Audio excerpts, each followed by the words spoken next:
Les éléphants locaux ont été contraints au match nul 0-0 par leur homologue étalon A' du Burkina Faso lors de la manche allée du deuxième tour des éliminatoires du CHAN 2022 disputé le samedi 27 août au stade de Yamoussoukro. Un match lors duquel les pachydermes ont manqué d'appétit offensif, c'est ce qui fait l'actu. Alors, la première question, madame, messieurs, est-ce que ce nul est mérité ? Jean-Philippe? Mérité pour quelle équipe déjà? Parce que pour la Côte d'Ivoire. Quand on regarde, on n'a pas été véritablement mis en difficulté, il faut le dire. C'est vrai que les Burkinabés sont créés quelques occasions. On a pêché surtout par l'absence d'un véritable neuf, parce que les deux meilleurs buteurs du championnat passé se sont expatriés. Konaté Karim du côté de l'Autriche et Koulibaly du côté, je crois, de l'Égypte, si ma mémoire est bonne, du côté de François d'Ismaïli d'Égypte. Donc, il fallait rechercher cet attaquant qui allait nous permettre d'inscrire et de finaliser toutes nos opportunités qu'on n'a pas eues. Face à une équipe burkinabé quand même assez accrocheuse, voilà, qui a su contenir tous les assauts des nôtres. On s'en sort avec un match nul, je dirais plutôt un match nul frustrant, plutôt qu'un match nul mérité. Oui. Roger, si on continue, on prend un élément de l'analyse de Jean-Philippe Auriat, nos canonniers nous ont réellement manqué sur ce match. Évidemment, Kader Koulibaly, Konaté Karim, les meilleurs joueurs au plan local sur les fronts de l'attaque du club municipal de Korogo et de la SEC Moussa nous ont véritablement manqué. Le jeune Sankara, qui était en pointe, a fait ce qu'il a pu. Derrière lui, on avait Sogodogo. Dans les deux couloirs, on avait Konaté et Anissé Oura. Bon, ça n'a pas marché, ça n'a pas percuté. Et donc, sur ce match nul-là, mérité, je dis oui, parce que, bon, à la vérité, on n'a pas écrasé cette équipe du Burkina Faso. On ne l'a pas écrasé, on n'a pas emballé le match, on n'a pas fait plier, on n'a pas fait céder. On a eu quelques occasions qui n'étaient pas toujours nettes. Il y a eu le coup franc de Konaté en première période, il y a eu le coup franc de Atoula, il y a eu une reprise de Sogodogo en seconde période, mais ce n'était pas des actions nettes qui pouvaient vraiment inquiéter l'équipe du Burkina Faso. Maintenant, j'ai aussi quelques regrets, et comme dit Jean-Philippe, oui, c'était nul frustrant, parce que quand même, on a dominé le match. On avait le match, on a contrôlé le jeu, on était légèrement supérieur, même si la supériorité n'était pas très évidente, mais il y avait au moins une petite place pour inscrire un tout petit but pour les éléphants de Côte d'Ivoire qui auraient pu faire la différence et nous aider par rapport au match retour. Malheureusement, ce match-là, on l'a joué comme ça face à une belle équipe du Burkina qui, elle, peut vraiment se réjouir d'avoir obtenu ce match nul face aux éléphants de Côte d'Ivoire. Alors, Yellow, qu'est-ce qui a manqué véritablement, selon vous, pour qu'on puisse naturellement être plus à l'aise au match retour? Je crois que ça a été dit, il a manqué un buteur, un véritable neuf, parce que comme le disait tout à l'heure Jean-Philippe et Roger Stéphane, il y a eu quelques occasions qu'on aurait pu concrétiser face au Burkina Faso. On le disait avant déjà cette rencontre que le Burkina était une équipe, je ne vais pas dire redoutable, mais difficile à contenir parce que le Burkina avait eu plus de matchs amicaux. Le Burkina avait vite débuté ses préparations par rapport à cette équipe-là qui n'a pas tout le temps eu son effectif au point. On a eu des départs surtout de Konaté Karim et de Kader de Séo Korogo. Donc pour moi, l'un mis dans l'autre préparation, absence de véritable neuf ont manqué à cette équipe de la Côte d'Ivoire pour pouvoir scorer face au Burkina Faso. Voilà, alors mais derrière, on a vu ce jeu burkinabé ultra défensif. Jean-Philippe, un mot là-dessus? Mais c'était un choix. Vous savez, le Burkina se déplace en Côte d'Ivoire. Ils savent qu'ils vont croiser pratiquement le statut du champion de Côte d'Ivoire qui est la SEC Mimosa. Ils ne vont pas venir en victime expiatoire, ils ne vont pas nous donner des espaces suffisants pour que nous puissions nous exprimer. Donc, ils sont venus d'abord, dans un premier temps, pour contenir les assauts ivoiriens, comme je l'ai dit dans mes propos liminaires, avoir un match nul ou au moins une opportunité de faire le hold-up parfait avant la rencontre retour qui doit se dérouler du côté du Maroc en terre neutre à Monastir. Donc, on a pu s'en rendre compte à l'issue du match, la joie du côté du Burkina Faso. Ils n'étaient pas venus du tout dans l'intention, je dirais, de nous donner une réplique en essayant de monter avec un bloc assez étiré. Ils sont venus, ils ont joué bloc bas, ils ont défendu du mieux qu'ils pouvaient et le score a été plus en leur faveur que je dirais de notre côté. En tout cas, par rapport à ce jeu, le sélectionneur burkinabé Oscar Barraud donne des explications et Aïdara Choualou également s'exprime sur la prestation de nos pachydermes. Oui, c'est vrai, la Côte d'Ivoire est un grand pays de football. Et nous avons observé l'équipe en première partie. Et nous avons opté de jouer médian et pour ne pas occasionner des possibilités de profondeur dans notre équipe, des choses que nous avons réussi à faire et maintenant procéder par ce que nous avons voulu faire. Si vous remarquez, nous avons eu des balles où on aurait pu planter un but et malheureusement, ce n'est pas allé. Donc c'était une stratégie voulue et opérée comme on l'a voulu. Aujourd'hui, les statistiques ne peuvent pas justifier le score d'un match ou bien la qualification sur 2 confrontations. On est tous unanimes aujourd'hui qu'avec l'évolution des choses, tous les pays sont en progrès. Vous vous référez à la CAN au Cameroun dernièrement. Vous ne pouvez pas dire que la Côte d'Ivoire est au-dessus du Burkina. C'est vrai que dans certaines confrontations, on a souvent pris l'avantage. Mais ça ne peut pas déterminer le résultat de cette double confrontation. On est tombé sur une équipe qui ne voulait pas encaisser, qui ne voulait pas perdre, une équipe qui connaît notre mérite, puisque l'entraîneur l'a dit.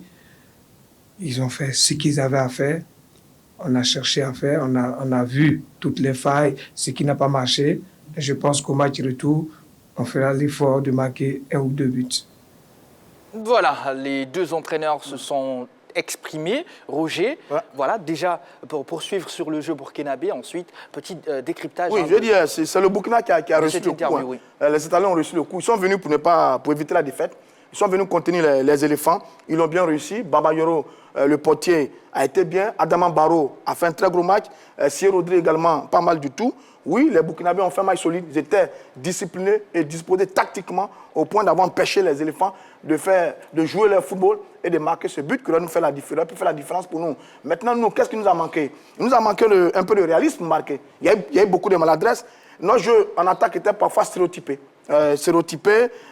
Comment on appelle ça? On n'a pas vraiment exploité le couloir. Anissé et Konaté étaient tout emportés vers l'axe, plutôt que de passer par les couloirs pour faire les centres en retrait, justement, pour le petit Sankara. C'est ce qui n'a pas été fait. Donc, on avait un jeu stéréotypé. On a le sentiment que les combinaisons n'étaient pas bien travaillées sur les phases offensives. Le même problème qu'on a avec les A, c'est le même problème qu'on a eu avec cette équipe locale. C'est un peu dommage. Sur la préparation, j'avais entendu Soleil Dara dire qu'il avait remarqué quelques failles dans la défense qui sortait mal le ballon, qui n'avait pas de bonne relance. Mais il n'avait rien dit sur l'attaque. Mais sur le match, c'est sur l'attaque qu'on a vu qu'il y avait quelques failles parce qu'il n'y a pas de combinaison sur le plan offensif qui pouvait amener la différence. Par contre, il y avait une défense solide qui a passé une après-midi quasiment tranquille. Notre portier n'a pas été beaucoup sollicité. Donc c'est devant qu'on a pêché face à une équipe du Burkina qui était tactiquement très disciplinée et qui a réussi son coup face aux éléphants de Côte d'Ivoire.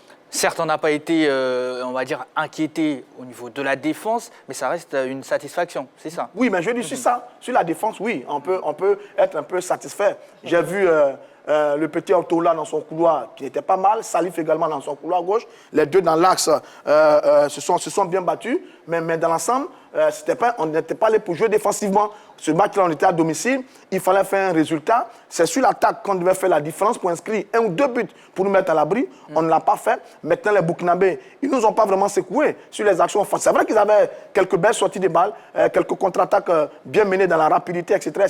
Mais ils ne nous ont pas inquiétés. Ça, c'est une satisfaction. Mais ce qu'on cherchait, c'était 1 but ou 2 buts pour faire la différence. Et malheureusement, on ne l'a pas eu face à cette équipe du Burkina. Jean-Philippe, vos satisfactions? C'est difficile d'en trouver, mon cher Jean-Baptiste, parce qu'on aurait aimé que, d'un point de vue collectif, l'équipe puisse briller. Comme l'a si bien dit Roger Stéphane, je pense que Ataoula a été très remuant sur son côté. Je pense qu'on a plus de satisfaction défensive qu'offensive, parce que devant, c'était un peu brouillon. Moi, je dirais que l'équipe a manqué de patience, surtout sur certaines actions. Et il y a eu un peu trop d'individualisme. Donc, à partir de ce moment-là, moi, je ne saurais sortir, je dirais, une satisfaction particulière au niveau de cette équipe, si ce n'est peut-être relever le travail qui était bien effectué par la défense des éléphants. Parce que, mais quand même, sur le jeu, dans le jeu, par moments, il y avait de très belles phases de construction au milieu du terrain. On sentait qu'il y avait des combinaisons travaillées dans le groupe au milieu du terrain. Le Zouzoua était très bon au milieu du terrain. Akassis Baudelaire également a fait le job. J'ai parlé d'Ataoula. Mais pour le reste... Ataoula. Oui, mais on est toujours... Ce problème avec son Ataoula et Ataoula. Bon, donc, on sentait par moments au milieu de jeu qu'il y avait quelques belles phases, de belles combinaisons. Jeu à 3, jeu à 2, c'était bien. Mais par contre, on n'est pas allé au-delà parce que sur les couloirs, sur les ailes pour avoir le centre, c'est là qu'on a vraiment pêché. Mais on sent qu'il y a eu un léger fond, quelque chose qui était vraiment présent dans le jeu des éléphants. Maintenant, il faut continuer le travail, il faut continuer à bosser à travers les combinaisons. Au milieu du terrain, il y a eu beaucoup de satisfaction, mais ça, ce n'est pas suffisant pour gagner une équipe comme le Burkina et se qualifier pour la compétition. Allez, des confrères burkinabés évaluent les chances de qualification de la Côte d'Ivoire, mais aussi du Burkina Faso. Suivons ensemble. Je pense que là où il part faible, c'est que c'est un défenseur qui prend un carton rouge, c'est un élément essentiel. Sinon, jouer au Maroc, je suis déçu et malheureux de vous dire qu'on est habitué. Donc, ça fait quand même 2-3 ans que l'équipe a, même les clubs engagés à Cap africain vont jouer à l'étranger. Donc, dans la tête, ça va, ils sont préparés pour cela. Mais perdre Moustapha Ouedraogo en défense, c'est vrai que c'est difficile, même s'il y a des solutions. Il y a Abdoulaye Zongo, il y a d'autres solutions qui peuvent évidemment aider l'équipe à se retrouver. Le Burkina va continuer à jouer comme ça. Et le Burkina ne va pas changer parce que c'est comme ça que le Burkina joue, que ce soit avec les talons A, les cadets. C'est une philosophie de jeu que le Burkina a adoptée depuis maintenant au moins 8 ans. Et cette philosophie est en train de prendre parce que vous avez vu la dernière CAN, c'était magnifique. Elle essaie de jouer. Quand elle sent que c'est compliqué, elle ferme le bloc et puis elle essaie de partir par contre. Je pense que c'est comme ça que le Burkina va jouer au match retour. C'est à la Côte d'Ivoire de chercher à déverrouiller le système qui va être mis en place. Il veut dire le bloc qui va être là et le Burkina va procéder par contre. Et voilà, on a eu quelques réactions. Est-ce que vous partagez les différents avis qu'on a pu entendre? Oui, dans l'ensemble, je pense qu'on a un peu tous le même regard sur le match. Mais par contre, sur la philosophie du jeu du Burkina, c'est bien. Mais sur le prochain match, la donne va changer. Parce que maintenant, le Burkina va sortir pour jouer. Là, il y a une équipe burkinabé, mais très défensive.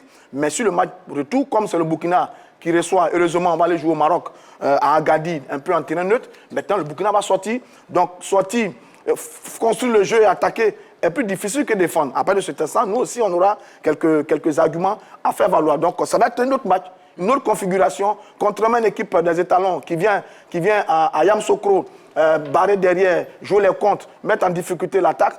Maintenant, ça a eu de faire le match et là, ça va être une autre configuration. Peut-être que ça donnera plus de chance à nos garçons qui vont partir de la base arrière avec quelques belles combinaisons qu'on avait au milieu du terrain. Et puis, pourquoi pas exploiter les fameuses ailes dont on parle depuis par Oura et Konaté. Et donc, ça va changer. C'est à nous maintenant.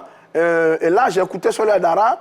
Il ne m'a pas fait une véritable analyse du match. Il m'a semblé dire que l'équipe du Burkina a évolué et que toutes les équipes ont évolué. Bon, tout le monde a évolué. Maintenant, il y a un adversaire qui a joué. On espère qu'il a pris des notes, qu'il a fait des corrections, qu'il a vu les failles. Parce que Barrow, l'entraîneur du Burkina, a dit clairement, sur la première période, j'ai vu le jeu des éléphants. Sur la seconde période, j'ai mis un dispositif en place. Ça marchait pour nous. Même si, en seconde période, on a été bon, on a percuté, sans trouver de solution. Donc, ça aidera de trouver la faille dans ce qu'il a vu en termes de lecture tactique et puis nous mettre en place un dispositif pour le match de tout pour nous permettre de nous qualifier devant cette équipe des étalons du Burkina Faso.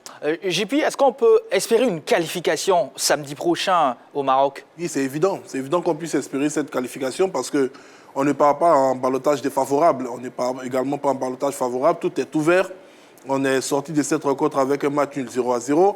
Et à Agadir, on va jouer pratiquement dans les mêmes conditions. Je ne vais pas dire atmosphérique, mais au niveau de la qualité de la pelouse, ce sera sensiblement pareil. Et avec les nouvelles donnes, comme l'a si bien dit Roger Stéphane, l'équipe burkinabé va devoir prendre beaucoup plus de risques et donc va jouer beaucoup plus à découvert. Donc il y a beaucoup d'éléments qui vont entrer en ligne de compte. C'est vrai que tout à l'heure, le confrère annonçait dans l'analyse que le Burkina était une équipe qui essayait de procéder par des contre-attaques. Et lorsqu'elle était face à une formation qui la dominait, elle refermait rapidement le jeu pour jouer, je dirais, dans l'axe. Mais ce sera à Dera Choualiou, après avoir, je ne vais pas dire appris, cette manière de jeu du Burkina, de trouver les solutions nécessaires pour contourner donc ce bloc défensif-là et puis parvenir à inscrire ce premier but. Ce qu'il faut éviter surtout dans cette confrontation face au Burkina, à mon sens, c'est de se faire mener. Parce que quand vous avez une équipe qui ferme aussi bien le jeu, si vous êtes mené, elle est capable de, excusez-moi le terme, pourrir le match jusqu'à son terme et puis repartir avec la qualification. Il va falloir faire preuve de patience, de ne pas se jeter à l'abordage tête baissée. Et tout simplement, voilà, j'espère que les offensifs auront le pied heureux ou la tête heureuse pour nous planter ces buts-là, pour nous qualifier. L'autre bonne nouvelle, c'est que avant le match, on était tous inquiets par rapport à la préparation des éléphants. Parce qu'on a vu que les Burkinabés avaient fait nettement une meilleure préparation que nous. Ils avaient disputé 7 matchs, nous on n'avait disputé que 5. Donc on a un petit décalage. Ensuite, on avait vu que l'équipe du Burkina avait fait d'énormes progrès sur ces dernières années. Mais le match nous a montré que cette équipe n'est pas vraiment supérieure à l'équipe des éléphants. Elle n'est pas vraiment supérieure à nous. On l'a même dominé et contrôlé sur l'ensemble du match. Est-ce que c'était l'avantage du terrain qui a joué en notre faveur? Ce n'est pas grave. Il y avait peut-être une place sur la fin du match de mettre un petit but pour nous donner la victoire. Ça n'a pas été fait. Mais la bonne nouvelle, c'est que cette équipe du Burkina n'est pas supérieure à nous. C'est 2 équipes qui ont un niveau sensiblement égal. Et sur ça, on doit aller jouer crânement ce match retour-là à Agadir, au Maroc, avec nos qualités. Nos qualités, c'est la qualité individuelle, la technique, plus le petit soupçon de collectif que j'ai vu au milieu du terrain. Nos qualités, c'est la bonne défense assurée à 4 avec Carlos, Koulibaly, Atola et Salif. Et puis, travailler devant pour mettre Sankara en valeur, travailler devant pour amener nos ailiers à déborder plus longtemps, pour faire les centres en retrait. Je pense que si on arrive à jouer comme ça, on est capable de faire un bon résultat face aux étalons du Burkina Faso. Allez, à noter que les éléments proposés sur ce sujet concernant nos éléphants à prime ont été produits et réalisés par nos envoyés spéciaux à Yamoussoukro, Guy Orlus et bien sûr Vassiriki Bakayoko. Alors, un mot sur notre milieu, Roger. Beaucoup d'observateurs, Jean-Philippe et Yellow, estiment que, Essis, le capitaine, doit être poussé un tout petit peu devant. Non, c'est plutôt Zouzoua. Zouzoua. C'est plutôt Zouzoua. Sur le match qu'on a vu, on a vu que Zouzoua avait une très bonne technique. Il récupérait bien les ballons, c'est très bien, mais il avait une belle patte offensive. Mais seulement, il était devant. Sur le système qu'on avait, on a joué en 4-2-3-1. Les 2 joueurs qui servaient de rideau devant la défense, c'était Essis Baudelaire et Zouzoua. Bon, on a senti que Zouzoua, si on le fait monter d'un cran, il est capable d'apporter quelque chose à cette équipe des éléphants. Faire la différence. Parce que Sogodogo, le joueur de l'Insoa, qui jouait à 15, juste un peu derrière William Sankara, n'avait pas ce petit gris-gris du dernier coup d'œil de la dernière passe. Ça n'a pas marché. Mais je pense que si on fait monter légèrement Zouzoua plutôt que Essis, oui, ça peut donner un petit quelque chose, parce que sur le match, on a vu que Zouzoua avait une très belle technique. Quand il avait le ballon, malheureusement, il était un peu trop loin du but adverse et ça l'épuisait. Il n'arrivait pas à finir ses actions. Donc, si on le repositionne, mais maintenant, ça, c'est le choix de Soleil Dara. C'est ce que nous, on a pu observer en tant qu'observateur. Mais maintenant, le reste, c'est le choix de Soleil Dara. En même temps, il faut savoir que chaque match a sa réalité. Est-ce qu'on va jouer avec le même système? Est-ce qu'on va le modifier? Bon, Soleil Dara va décider, mais en tout cas, Zouzoua a été l'un des grands éléphants de ce match qu'il a face aux étalons du Burkina Faso. Allez, c'est l'heure de la pub. On marque une pause. On revient juste après des nouvelles fraîches de nos pros. Ça sera la suite de l'émission.